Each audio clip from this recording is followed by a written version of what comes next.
जो तानाशाह होता है वो बहुत डरपोक होता है। इतना डरपोक होता है कि अगर वो कहीं देख ले कि 5 गधे इकट्ठा होकर घास खा रहे हैं तो तानाशाह ये सोचता है कि ये 5 गधे मेरे खिलाफ साजिश कर रहे हैं। पहले ज़माने में कृष्ण के समय पे कंस हुआ करता था, वो क्या करता था, पता चला कि 7वां पुत्र जो है उसके काल का कारण बनेगा तो सबको उठा उठा जेल में डाल। बिल्कुल इसी रास्ते पे भारतीय जनता पार्टी चल रही है।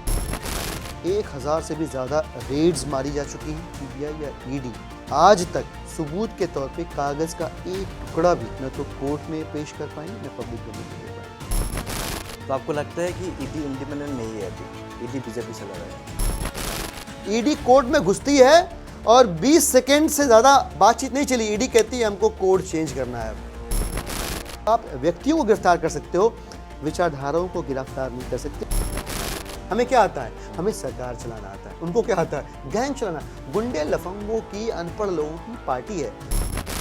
भारतीय जनता पार्टी के पास न तो संगठन का बल बचा, न गवर्नेंस की शक्ति बची। तो अब उन्होंने क्या किया है? ईडी, इनकम टैक्स और सीबीआई, ये 3 स्टार कैंपेनर उसने फील्ड में उतारे हैं। नमस्कार, विशेष सम्प्रचारলৈ মই শান্তনু মহন্তই স্বাগতম জনাইছোঁ। সন্মুখত লোকসভা নিৰ্বাচন আছে আৰু নিৰ্বাচনৰ প্ৰাকক্ষণত দেশত এতিয়া এটা বিষয় চৰ্চিত হৈছে। কাৰণ শেহতীয়াকৈ আম আদমি পাৰ্টিৰ নেতা দিল্লীৰ মুখ্যমন্ত্ৰী অৰবিন্দ কেজৰিৱালক গ্ৰেপ্তাৰ কৰা হৈছে আৰু তাৰ পাছতে বহু প্ৰশ্ন উত্থাপিত হৈছে। বিৰোধী ঐক্যৰ ফালৰ পৰা বহু কথা কোৱা হৈছে, বিজেপিয়ে ৰাজনৈতিকভাৱে বহু কথা কৈছে। আমি অসমৰ প্ৰেক্ষাপটত কথা পাতিম বা দিল্লীৰ প্ৰেক্ষাপটত কথা পাতিম। আমি উপস্থিত আছোঁ ডিব্ৰুগড় লোকসভা সমষ্টিত আজি, আৰু ডিব্ৰুগড় লোকসভা সমষ্টিতে আজি এটা বিশেষ অনুষ্ঠানত আহি উপস্থিত হৈছিল দিল্লীৰ আম আদমি পাৰ্টিৰ নেতা দিলীপ পাণ্ডে ডাঙৰীয়া। তেখেত 3বাৰকৈ বিধায়ক দলটোৰ ফালৰ পৰা, আৰু লগতে ৰাষ্ট্ৰীয় মুখপাত্ৰ। আমি তেখেতক স্বাগতম জনাব বিচাৰিছোঁ। স্বাগতম জনাইছোঁ আপোনাক। স্বাগতে আপকো এনবি নিউজ মেন। Thank you. ডিব্ৰুগড়ত এইভাবে আমি উপস্থিত আছোঁ কাৰণ ডিব্ৰুগড়ৰ পৰা আম আদমি পাৰ্টি অসমত দুটাকৈ সমষ্টিত, লোকসভা সমষ্টিত প্ৰাৰ্থিত্ব আগবঢ়াইছে, আপোনালোকে জানে। তাৰ ভিতৰত অন্যতম এটা হৈছে ডিব্ৰুগড় লোকসভা সমষ্টি, আৰু তাৰ বিপৰীতে শোণিতপুৰ লোকসভা সমষ্টি আছে। ডিব্ৰুগড়ৰ ৰণ আকৰ্ষণীয় হৈছে কাৰণ সৰ্বানন্দ সোণোৱাল এফালে কেন্দ্ৰীয় মন্ত্ৰী, লুৰিণজ্যোতি গগৈ অসম জাতীয় পৰিষদৰ সভাপতি, আৰু তাৰ বিপৰীতে মনোজ ধানোৱাৰ আম আদমি পাৰ্টিৰ পৰা প্ৰক্ষেপ কৰা হৈছে। বিভিন্ন প্ৰসংগ আছে, সেই প্ৰসংগসমূহ আমি আৰম্ভ কৰিব বিচাৰিছোঁ। দিলীপ পাণ্ডে ডাঙৰীয়াৰ পৰাই आरंभ কৰিব বিচাৰিছোঁ। पहला सवाल सर ये है कि चुनाव से पहले ही अरविंद केजरीवाल जी को गिरफ्तार कर लिया, ईडी ने अरेस्ट कर लिया। तो बिना अरविंद केजरीवाल आम आदमी पार्टी किस तरह से आगे बढ़ेगा, स्ट्रेटेजी क्या है? देखिए, सबसे पहली बात तो ये है कि अरविंद केजरीवाल जी की गिरफ्तारी भाजपा के ईडी के जरिए की गई साजिश की वजह से हुई है। यह गिरफ्तारी वैधानिक नहीं है, सियासी गिरफ्तारी, राजनीतिक गिरफ्तारी है। और जिन आरोपों पे हुई है वो आरोप आधारहीन है, उसमें सबूत नहीं है, प्रमाण नहीं है। ऐसा मैं इसलिए कह रहा हूँ कि अब तक ये जो सो कॉल्ड लिकर स्कैम है, इस स्कैम में 500 से भी ज़्यादा लोगों को सीबीआई और ईडी ने मिलकर डिटेन या अरेस्ट किया है। 1000 से भी ज़्यादा रेड्स मारी जा चुकी हैं, और इतना सब कुछ करने के बावजूद भी सीबीआई या ईडी आज तक सबूत के तौर पे कागज़ का एक टुकड़ा भी न तो कोर्ट में पेश कर पाई न पब्लिक डोमेन में दे पाई। ये छोड़िए, पीएमएलए एक्ट लगाया है, बार बार मनी ट्रेल और प्रोसीड्स ऑफ क्राइम का जिक्र आता है, लेकिन अभी तक 1 रुपए की भी न तो भारतीय जनता पार्टी की ईडी वसूली दिखा पाई है, 1 रुपए की भी, और ना ही 1 रुपए को भी कहीं से भी आम आदमी पार्टी के किसी मंत्री नेता से कनेक्ट कर पाई है मनी ट्रेल के तौर पे। और ये दोनों ही बातें इस बात का सबसे बड़ा सबूत हैं कि ये आरोप फर्जी हैं, ये पूरा का पूरा केस बोगस है, और ये अरेस्ट, ये गिरफ्तारी इलीगल है, अवैधानिक है। लेकिन फिर क्यों कर रही है भाजपा? तो वो इस गलत फहमी में है कि अरविंद केजरीवाल जी को, आम आदमी पार्टी के बड़े बड़े नेताओं मंत्रियों को गिरफ्तार कर लिया, अब एक अरविंद केजरीवाल जी रह गए हैं, इनको भी गिरफ्तार कर लेंगे तो लोकसभा चुनाव 1 महीने बाद है, आम आदमी पार्टी खत्म हो जाएगी, इंडिया अलायंस गठबंधन कमजोर पड़ जाएगा और हम चुनाव जीत जाएंगे।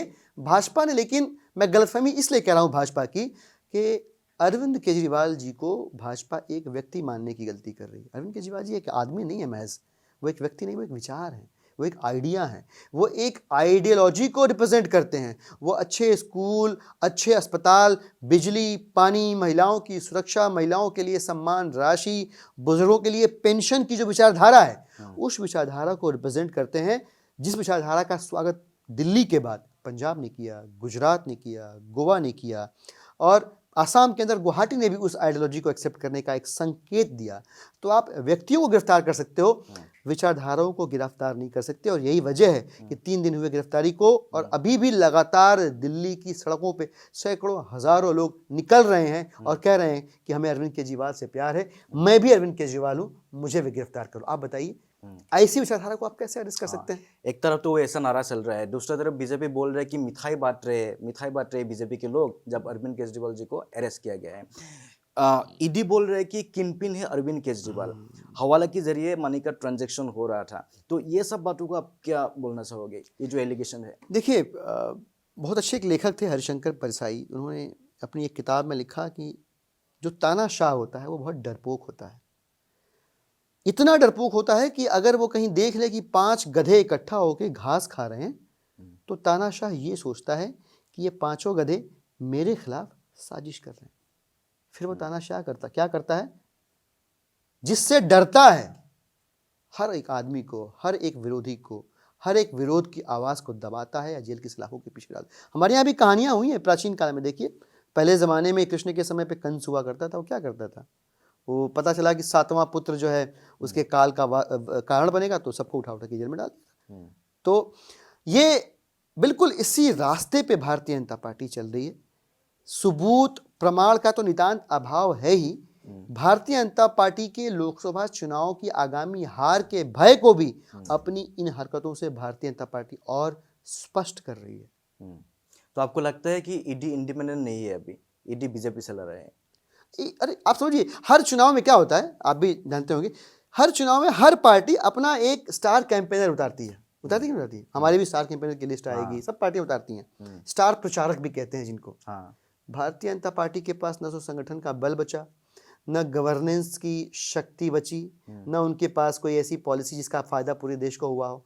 तो अब उन्होंने क्या किया है, ईडी, इनकम टैक्स और सीबीआई, ये 3 स्टार कैंपेनर उसने फील्ड में उतारे हैं, जिनके दम पे भाजपा आगामी लोकसभा के चुनाव को जीतने की कोशिश कर रही है, बिल्कुल तानाशाही अंदाज में। इसी केस में सत्यन जैन को भी जेल हुआ था। तो आपको क्या लगता है, अदालत क्यों रिहाई नहीं दे रही है? मतलब आप समझिएगा इस बात को, जैन साहब की गिरफ्तारी के बाद जब मुकदमा चल रहा था कोर्ट में, और जिस दिन बेल मिलनी थी उनको, उसकी एक सुनवाई पहले कोर्ट ने कहा ईडी के वकील से कि आपने इनको पीएमएलए एक्ट लगाया है, prevention of money laundering act. PMLA act में 2 चीजें इंपॉर्टेंट हैं, प्रोसीड्स ऑफ क्राइम और प्रोसीड्स ऑफ क्राइम का शेड्यूल्ड ऑफेंसेस से कनेक्ट होना।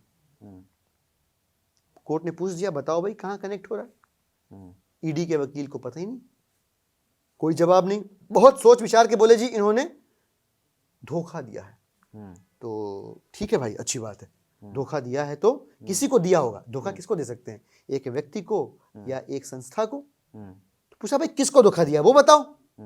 ईडी ने कहा अगले हियरिंग में बताएंगे।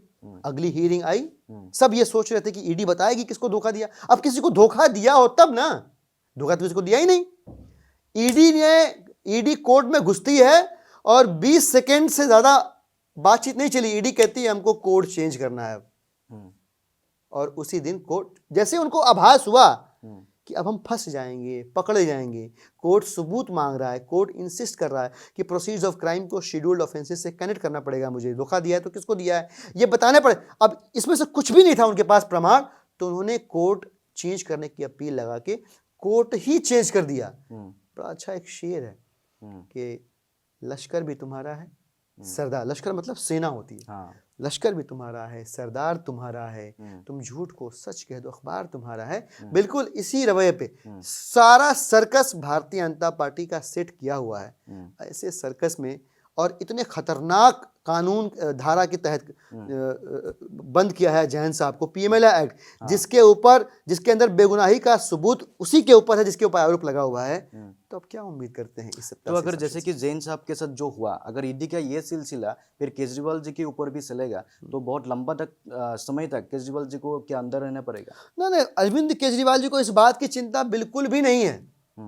देखो, जो झूठ हो, जिसने गलती करी है वो डरे। अरविंद केजरीवाल जी इकलौते इस देश के कट्टर देशभक्त, कट्टर ईमानदार और जन सेवा को समर्पित राजनेता हैं। जेल में गए, जिस दिन पेशी थी उस दिन आए और मुस्कुराते हुए कहा कि चाहे मैं जेल के अंदर रहूं, चाहे मैं जेल के बाहर रहूं, मेरा जीवन देश की सेवा को समर्पित है। ऐसे आदमी को जेल की सलाखें कैसे तोड़ पाएंगे? ऐसे व्यक्ति को भारतीय जनता पार्टी के अहंकार की चोट से ये टूट जाएगा, ये सोचना बेवकूफ़ी है। तो लीगल फाइट आप लोगों का कैसा होगा? न्यायालय के ऊपर क्या आप लोगों का विश्वास है? बिल्कुल, हमारी आस्था है न्यायालय के ऊपर। हम संविधान के ऊपर आस्था रखने वाले लोग हैं। हम इस देश की लोकतांत्रिक व्यवस्था के ऊपर आस्था रखने वाले लोग हैं। हम न्याय व्यवस्था के ऊपर आस्था रखने वाले लोग हैं। इन तीनों चीज़ों के ऊपर ही भारतीय जनता पार्टी को आस्था नहीं है, लेकिन हमारी आस्था फिर भी है और हम कोर्ट में इस लड़ाई को लड़ रहे हैं। हमने अरविंद केजरीवाल जी की गिरफ्तारी के ग्राउंड को चैलेंज किया है लोअर कोर्ट के अंदर। हमने कहा है ये जो अरेस्ट है, ये अरेस्ट ही इलीगल है, अरेस्ट नहीं कर सकते आप। और इस अपील के साथ हम आगे बढ़ रहे हैं। हमें उम्मीद है कि जहां इंसाफ मिलने की उम्मीद है हमें, हम उस दरवाजे पर दस्तक देंगे तो हमें इंसाफ मिलेगा। जेल से अरविंद जी किस तरह से सरकार चलाएंगे? बीजेपी का एक एमपी है, वो बोल रहे थे उस दिन कि जेल से सरकार नहीं गैंग चलाते हैं, इस तरह का आरोप है। कितना अच्छा तजुर्बा है भारतीय जनता पार्टी के लोगों का। हमें तो नहीं पता कि जेल से क्या क्या चलता है, पर भारतीय जनता पार्टी के जितने भी लोग हैं, इसका मतलब वो इन सारे तौर तरीकों से बड़े वाकिफ हैं। उनका वो इन तरीकों से काम करने के मजे हुए खिलाड़ी जान पड़ते हैं, तभी इतने आत्मविश्वास से कहा। हमें जो आता है हमने बताया। हमें क्या आता है? हमें सरकार चलाना आता है। उनको क्या आता है? गैंग चलाना। गुंडे लफंगों की, अनपढ़ लोगों की पार्टी है आम आदमी पार्टी। कैसी पार्टी है? पढ़े लिखे लोगों की पार्टी है। आईआईटी का इंजीनियर इस पार्टी को लीड करता है। तो हम सरकार चलाने की बात करते हैं। वो गुंडे लफंगों की पार्टी है, इसलिए वो गैंग चलाने की बात करते हैं।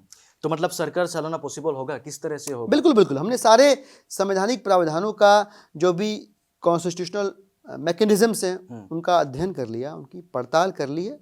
और एक इमोशनल, इसके दोनों ही एस्पेक्ट्स हैं, लीगल इलेक्टोरल एस्पेक्ट भी है और इमोशनल एस्पेक्ट भी है।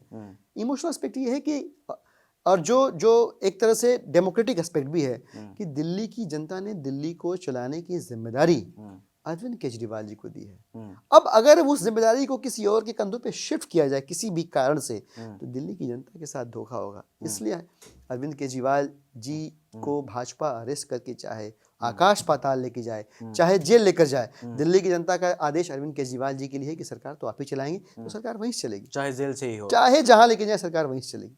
काम मतलब स्लो नहीं होके जाएगा? कुछ नहीं। देखिए, भारतीय जनता पार्टी लगातार कोशिश कर ही नहीं है, तीसरी बार सरकार है, लगातार कोशिश कर रही है कि कैसे आम आदमी पार्टी के किए जाने वाले कामों को रोका जाए। हर काम को रोकने की कोशिश करते हैं। अभी हाल ही में सोलर पॉलिसी रोकने की कोशिश की थी, उसको भी हमने पास कराया। तो अरविंद केजरीवाल ने जब भी कसम खा रखी, तू डाल मैं पात। उन्होंने दिल्ली की जनता की सेवा का जो प्रण ले रखा है, भारतीय जनता पार्टी के पास इतनी ताकत नहीं है, इतनी कुव्वत नहीं है कि उस प्रण को वो तोड़ पाए। उनकी कोशिशों के बावजूद आम आदमी पार्टी ने अपने हर वायदे पर डिलीवर किया, जिससे जनता की आस्था, उनका विश्वास और मजबूत हुआ कि अगर अरविंद केजरीवाल हैं तो उनके काम किसी भी कीमत पर रुकेंगे नहीं। वो जो कहेगा सो करके दिखाएगा। और यही भरोसा देने, यही उम्मीद देने, यही विश्वास देने के लिए अरविंद केजरीवाल जी की तरफ से, अरविंद केजरीवाल जी की गारंटीज को आज डिब्रूगढ़ में हमने अनाउंस किया लोकसभा चुनाव के मद्देनजर। इंडिया अलायंस को लेकर आपको क्या बोलना है? मतलब इंडिया अलायंस ये अरविंद केजरीवाल के इशू में सपोर्ट कर रहे हैं, जो मेजर पार्टीज है, एलाइज है। और देखा जाए कि असम की बात करें तो यहाँ पे क्या हुआ, कांग्रेस ने भी कैंडिडेट डिक्लेयर करके रखा हुआ है शोनितपुर में। यहाँ पे असम जातीय परिषद जो इंडिया अलायंस के ही मतलब मेंबर है, वो लोग अपना कैंडिडेट दे दिया। तो ये इंडिया अलायंस को लेके मतलब क्या, ये असम में क्या हुआ? देखिए, इंडिया अलायंस कोई एक, इसको सिर्फ एक राजनीतिक गठजोड़ के तौर पे मत देखिए। इंडिया अलायंस इंडिया को बचाने की कोशिश है, कवायद है। इंडिया अलायंस के जितने भी पार्टिसिपेंट्स हैं, जितने भी एलाइज हैं, उन सबका यह दृढ़ विश्वास है कि भारतीय जनता पार्टी के केंद्र में रहने से इस देश का संविधान, बाबा साहब का लिखा हुआ संविधान नहीं बचेगा। भाजपा के सेंटर में रहने से इस देश का जो डेमोक्रेटिक फैब्रिक है वो फटेगा, टूटेगा, वो डिस्टॉर्ट होगा। इस बात को ध्यान में रख के और जितने भी पार्टिसिपेंट्स हैं, जितनी भी पॉलिटिकल पार्टीज अलायंस का हिस्सा हैं, अपने लोकल पॉलिटिकल इंटरेस्ट को भी साइड में रख के ये इस अलायंस को बनाया गया है। सबका मानना है स्थानीय स्तर पे हम अपनी अभिरुचियों को, अपने प्रॉफिट एंड लॉस को कभी बाद में साध लेंगे। देश बचना जरूरी है, संविधान बचना जरूरी है, देश के अंदर लोकतंत्र बचना जरूरी है। भाजपा ये सब कुछ खत्म करना चाहती है, लिहाजा एकजुट होकर पहले ये तीनों चीजें बचा लो, बाकी सब बाद में बचा लेंगे। असम में इस चुनाव को लेके आप लोग कितना मतलब आशा है आप लोगों को? देखिए, मैं बताऊं आपको, गुवाहाटी के अंदर जो निगम के चुनाव हुए, उस चुनाव के जरिए असम की माननीय सम्मानीय जनता ने एक संकेत, प्रतीक के तौर पे ही सही, बट एक स्पष्ट और दिव्य संकेत दे दिया कि हम भी अरविंद केजरीवाल जी की विचारधारा का स्वागत करने को बिल्कुल तैयार हैं। और इस बात के मद्देनजर ही हमने लोकसभा चुनाव में 2 कैंडिडेट्स आम आदमी पार्टी के फील्ड करने की कोशिश करी है। और ये दोनों ही कैंडिडेट जिन सीटों से खड़े हैं, उन सीटों की जनता ने भारतीय जनता पार्टी के जो सांसद थे उनके निकम्मेपन को भी देख लिया है। 10 साल तक सांसद रहने के बाद उन कैंडिडेट्स को भाजपा द्वारा बदल दिया जाना इस बात का प्रमाण है कि भाजपा उनके निकम्मेपन को स्वीकार करती है। तो इसका मतलब ये अब मान के चल रहे हैं कि इन दोनों, डिब्रूगढ़ से मनोज धनोवर जी और सोनीपत से कौंडिन्या जी, इन दोनों ही जगहों की जनता अब इन दोनों नेताओं के साथ तरक्की के रास्ते पर चलने को तैयार है। सीए एक बहुत ही सेंसिटिव है असम में, तो सीए को लेके आप लोगों का बिल्कुल आम आदमी पार्टी बिल्कुल सीए के मुख्तलिफ खिलाफ है। 2 करोड़ नौकरियां प्रति वर्ष का वायदा करने वाले लोग अब ये कहें कि अब विदेशों से, अड़ोस पड़ोस के राज्यों से भी जो लोग आएंगे उनको हम बसाएंगे, अपने घर के, अपने जो देश के लोग हैं उनके सर पे छत नहीं होगा लेकिन उन लोगों को छत देंगे। अपने देश के जो लोग हैं उनको नौकरियां नहीं मिल रही लेकिन उन लोगों को नौकरियां देंगे, रोजगार देंगे। आपने मजाक बना रखा है। तो आम आदमी पार्टी ने अपना स्टैंड क्लियर किया हुआ है, हम सीए की मुखालफत करेंगे, हम सीए के खिलाफ लड़ेंगे। और भारतीय जनता पार्टी की जो कोशिश है इस देश के डेमोक्रेटिक और सोशियो इमोशनल इकोनॉमिकल फैब्रिक को डिस्टॉर्ट करने की, हम उनको उनकी नापाक कोशिशों में कामयाब नहीं होने देंगे। आम आदमी के बारे में हम लोग अगर बात करें तो दिल्ली मॉडल बताया जाता है, और दिल्ली मॉडल में फ्री बिजली के जो मतलब इमेज है ना, उसको मतलब डिस्क्राइब किया जाता है। अभी हालांकि देखा गया कि प्रधानमंत्री नरेंद्र मोदी ने एक दूसरा एक मतलब घोषणा किया कि प्रधानमंत्री सूर्य घर असनी, इसके जरिए हर घर में बिजली आएगा। तो क्या ये कंपेयर कर रहे हैं आपके साथ? नहीं, इसको कॉपी कहते हैं। मतलब अगर भारतीय जनता पार्टी के नेता स्वीकार करें सामने आके, तो मैं कॉपी करने की बजाय ये भी बोल दूंगा कि वो इंस्पायर्ड हैं। इतनी मैं लेनियंसी रखूंगा अपने मन में। बट पूरा देश जानता है कि भारतीय जनता पार्टी के नेताओं, मंत्रियों, प्रवक्ताओं ने छाती पीट पीट के जिन नीतियों से दिल्ली की जनता का भला हो रहा था, कल्याण हो रहा था, उन नीतियों को भी गालियां दी और दिल्ली और पंजाब की जनता को भी गालियां दी हैं। लेकिन अब वे मजबूर होकर उन्हीं नीतियों को कॉपी कर रहे हैं। तो दिल्ली और देश की और असम की जनता बेवकूफ नहीं है। वो जानते हैं असली गारंटी देने वाला कौन है। असली गारंटी देने वाला अरविंद केजरीवाल जब उनके बीच में उपलब्ध है ऑप्शन के तौर पे, तो वो उस गारंटी को कॉपी करने वाले को क्यों वोट देंगे? वो ओरिजिनल के पीछे जाएंगे और डुप्लीकेट के पीछे नहीं जाएंगे। आपको क्या लगता है, फाइनल क्वेश्चन है, मतलब आम आदमी पार्टी इस लोकसभा की चुनाव में कितना सीट मतलब जीत पाएंगे पूरा इंडिया में? आम आदमी पार्टी कोई 1 सीट जीत ले, 2 सीट जीत ले, ये महत्वपूर्ण नहीं है।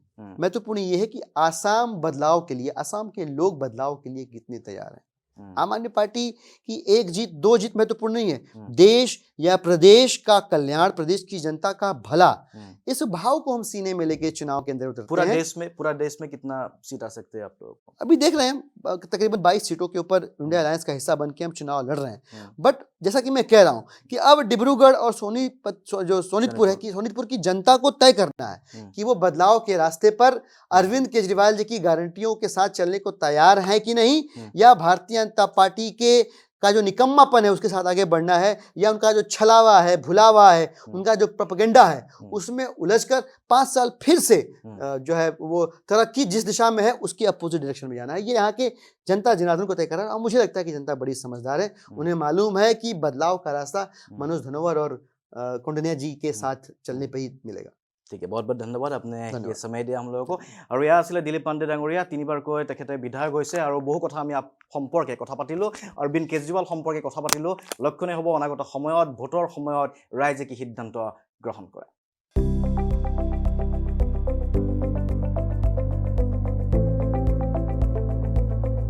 NB নিউজ, সহজ সৰল ভাষাত নৱভাৰতৰ কথা।